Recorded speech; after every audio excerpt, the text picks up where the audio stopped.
Here's a fact.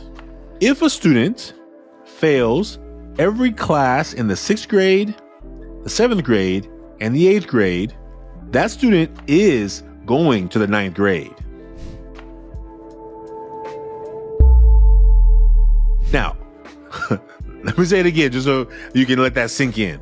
If a student fails every class in the 6th, 7th, and 8th grade, all of middle school, you failed every class. You showed up, you just didn't do much of nothing. Once middle school graduation happens, most of them won't let you walk the stage, but you go into the 9th grade the next year.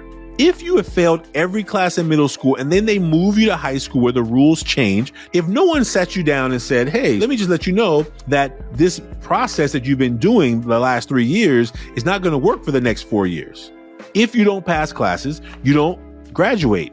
I saw students who were failing algebra, smart students, coming to school every day doing nothing. So they thought they were just going to come to high school, do the same song and dance they normally did, and then they were going to move through the process.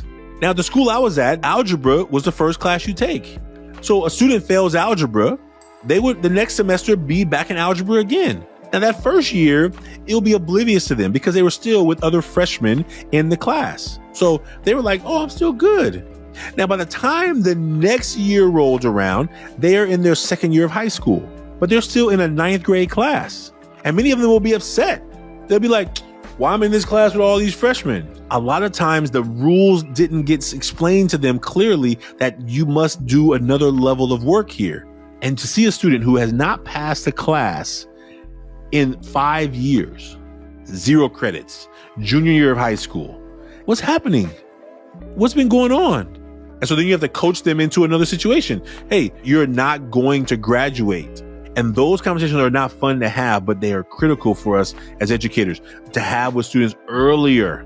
Now listen, a 14-year-old coming to high school, a freshman, is probably somewhat immature, different levels of immaturity, but they're growing up.